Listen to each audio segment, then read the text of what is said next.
Hello friends, welcome back to our channel. മധുരമുള്ള കഥയിലോട്ട് എല്ലാവർക്കും സ്വാഗതം. അപ്പം ഇന്നത്തെ വീഡിയോ എന്ന് പറയുന്നത്, എല്ലാ ഭാര്യകളും അധിക ഭാര്യമാർ എങ്ങനെയാണെന്ന് വെച്ചാൽ, ഒരാണ് വേറൊരു പെണ്ണിനെ തൊടുമ്പോൾ അവൾക്ക് അത് ഇഷ്ടപ്പെടില്ല, അവനോട് വഴക്കിടും.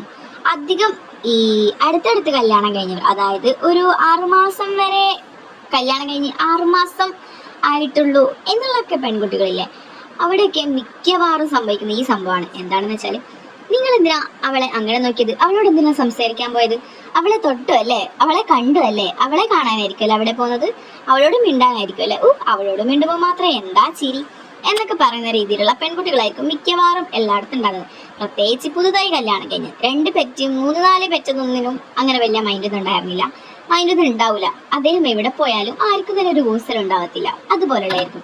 പക്ഷെ ഈ അടുത്തടുത്ത് കല്യാണം കഴിഞ്ഞതാണ് എങ്കിൽ, നമ്മുടെ അടുത്തടുത്ത് കല്യാണം കഴിഞ്ഞ പെൺകുട്ടികളാണെങ്കിൽ മാത്രം ഇങ്ങനെയുള്ള സ്വഭാവമായിരിക്കും. അയ്യോ, എൻ്റെ ചേട്ടന് എന്താണ് അവളോട് മാത്രം മിണ്ടുന്നത്, ഇദ്ദേഹത്തിന് എന്നോട് ഇഷ്ടമില്ലേ, എന്താണ് അനിയത്തിക്ക് മാത്രം എല്ലാ സാധനവും മേടിച്ചു കൊടുക്കുന്നത്, എന്നോട് ഇഷ്ടമില്ലേ, അങ്ങനെയൊക്കെ ഒരിതുണ്ടാവും. പക്ഷേ നേരെ മറിച്ച് ഞാനെന്ന് പറയുന്നത്, എൻ്റെ പേര് ഐശ്വര്യ, എന്നെ പരിചയപ്പെടുത്താൻ മറന്നുപോയി. അപ്പോൾ ഇതൊക്കെ വെറും സാങ്കല്പികമായിട്ടുള്ള പേര് മാത്രമാണ്, ഒറിജിനൽ അല്ല. അപ്പോൾ എൻ്റെ പേര് ഐഷു എന്ന് വിളിച്ചാൽ മതി. എന്താണെന്ന് വെച്ചെങ്കിൽ പക്ഷേ എനിക്ക് നേരെ ഉൾട്ടയാണ്. അതായത് എൻ്റെതെന്ന് പറയുന്നത് നേരെ വ്യത്യസ്തമുണ്ട്, നല്ല രീതിയിൽ ഓപ്പോസിറ്റാണ്. എനിക്കെന്ന് പറയുന്നത്, എൻ്റെ ഭർത്താവ് എന്നോടല്ല ബാക്കിയുള്ളവരോട് മിണ്ടുന്നതും, ബാക്കിയുള്ളവരോട് ചിരിച്ച് കളിക്കുന്നതും, ബാക്കിയുള്ളവരോട് എല്ലാം കളിക്കുന്നതും എനിക്ക് വലിയ താല്പര്യമായിരുന്നു. എനിക്ക് എന്നെ ഇഷ്ടമുള്ള, അതായത് ഇപ്പോൾ എൻ്റെ ഭർത്താവ് എന്നോട് കളിക്കുന്നതിനെക്കാട്ടി എനിക്ക് സുഖം കിട്ടുന്നത് മറ്റുള്ളവരോട് ചെയ്യുന്നത് എനിക്ക് കാണുമ്പോഴാണ് എനിക്ക് ഏറ്റവും കൂടുതലും സന്തോഷം കിട്ടുന്നത്. സ്വന്തമായിട്ട് എന്നെ സന്തോഷിപ്പിച്ചാലും എനിക്ക് കിട്ടത്തില്ല, എനിക്കത് കാണണം. അതായിരുന്നു എൻ്റെ താല്പര്യം. എൻ്റെ ഭർത്താവ് ആരോടെങ്കിലും ഉണ്ടെങ്കിൽ, ഇപ്പോൾ നമ്മൾക്ക് കോളേജിൽ സ്കൂളിലൊക്കെ പഠിക്കുന്ന പിള്ളേർക്ക് ക്രഷ് ഉണ്ടാവും. പക്ഷെ എൻ്റെ അടുത്ത് എനിക്ക് ക്രഷ് എന്ന് പറയുന്നത്, എനിക്ക് ഒരുത്തനെ ക്രഷ് ഉണ്ടെങ്കിൽ അവൻ എന്നോട് സംസാരിക്കുന്നത്, എന്നോട് കളിക്കുന്നത് ആയിരിക്കില്ല എനിക്ക് താല്പര്യം. അവൻ വേറെവരോട് കളിക്കുന്നത് അത് ഞാൻ കണ്ടാസ്വദിക്കും. അതാണ് എനിക്ക് ആഗ്രഹം എന്ന് പറയുന്നത്. അതുപോലുള്ള ഒരു സൈക്കോയാണ് ഞാൻ. അങ്ങനെ എൻ്റെ ഭർത്താവിൻ്റെ കാര്യം ഞാൻ സ്വന്തമായിട്ട് നേരിട്ട് കാണുകയാണ്. അത് വേറെ ആരോടൊപ്പമല്ല, എൻ്റെ സ്വന്തം അയൽവാസി മീനോടൊപ്പം.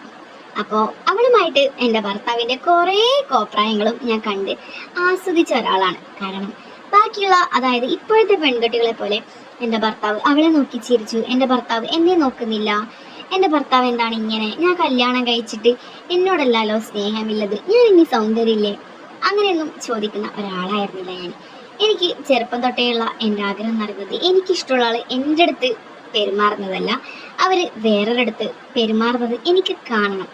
എനിക്ക് കിട്ടുന്നതിനെക്കാട്ടും എനിക്ക് ആഗ്രഹം കാണുന്നതാണ്. അതും എനിക്കിഷ്ടമുള്ള ആൾക്കാർ, എൻ്റെ ക്രഷായാലും എൻ്റെ ഭർത്താവായാലും. ഇപ്പോൾ നിങ്ങൾക്ക് ഒരാളെ കാണുമ്പോൾ അവളെ കിട്ടിയിരുന്നെങ്കിൽ, പക്ഷെ ഞാൻ അങ്ങനെയല്ല, അത് കണ്ടിരുന്നെങ്കിൽ എന്നുള്ള ഒരു മൈൻഡ് സെറ്റുള്ള ഒരാളാണ് ഞാൻ.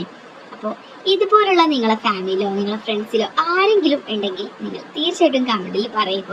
നിങ്ങൾക്ക് തന്നെ എന്നെ പോലുള്ള ഇതുപോലുള്ള ഭ്രാന്ത് ഉണ്ടെങ്കിൽ നിങ്ങൾ കമൻറ്റിൽ തീർച്ചയായിട്ടും പറയുക. അപ്പോൾ ഇതുപോലുള്ള ഓരോരോ കാര്യങ്ങൾ നിങ്ങൾക്ക് ആർക്കെങ്കിലും താല്പര്യം ഉണ്ടെങ്കിൽ, ഇതുപോലുള്ള കഥകളെ വീണ്ടും പച്ചക്ക് കേൾക്കാൻ ആഗ്രഹമുള്ളവർ തീർച്ചയായിട്ടും ഈ വാട്സപ്പ് ഗ്രൂപ്പ് ഉണ്ട്, ഈ വാട്സപ്പിലോട്ട് എനിക്ക് മെസ്സേജ് അയക്കുക. 500 രൂപയാണ് ഫീസ് എന്ന് പറയുന്നത്. ഇതിനെക്കുറിച്ചുള്ള എല്ലാ ഡീറ്റെയിൽസും ഞാൻ ഈ കഴിഞ്ഞ വീഡിയോയിലൊക്കെ പറഞ്ഞിട്ടുണ്ട്. എല്ലാ വീഡിയോയിലും ഇങ്ങനെ പറയുമ്പോൾ കേൾക്കുന്നവർക്കും ഒരു മടുപ്പ് വരും, അത് പറയുന്ന എനിക്കും ഒരു മടുപ്പുണ്ട്. അപ്പോൾ ഗ്രൂപ്പിൽ ജോയിൻ ചെയ്യാം. നിങ്ങൾ വിചാരിച്ച പോലത്തെ എല്ലാ കാര്യങ്ങളും ഗ്രൂപ്പിലുണ്ട്. വീഡിയോസ് ആയാലും ഫോട്ടോസ് ആയാലും വീഡിയോ കോൾ ആയാലും ഗേൾസ് ചാറ്റിംഗ് ആയാലും ഒക്കെ തന്നെ കേട്ടാൽ സാധനം അതുപോലുള്ള വീഡിയോ, അതുപോലുള്ള ഗ്രൂപ്പാണ്. അപ്പോൾ തീർച്ചയായിട്ടും ഗ്രൂപ്പ് ജോയിൻ ചെയ്യുക. ഇന്ന് രാത്രി ഗ്രൂപ്പ് അടിച്ച് തിമിർത്തി പൊളിച്ചിട്ടുണ്ട്. ഇന്ന് രാത്രിയുള്ള എല്ലാവരും ഉറങ്ങിയിട്ടുണ്ട്. മുനിയാന്ന് രാത്രി ഞാൻ ഇതാണ് പറഞ്ഞിട്ടുണ്ടായിരുന്നത്. അപ്പോൾ തീർച്ചയായിട്ടും ഗ്രൂപ്പിൽ ജോയിൻ ചെയ്യുക. പിന്നെ ഇതുപോലുള്ള എങ്ങനെയുള്ള കഥകളാണ് നിങ്ങൾക്ക് വേണ്ടത് എന്നുണ്ടെങ്കിൽ നിങ്ങളൊന്ന് കമൻറ്റ് ബോക്സിൽ എനിക്ക് പറയുക. ഞാൻ അതുപോലുള്ള കഥകൾ വീണ്ടും പറയുന്നതായിരിക്കും. അപ്പോൾ ഇനിയൊരു വീഡിയോ ആയിട്ട് വരുന്നതായിരിക്കും. Bye bye.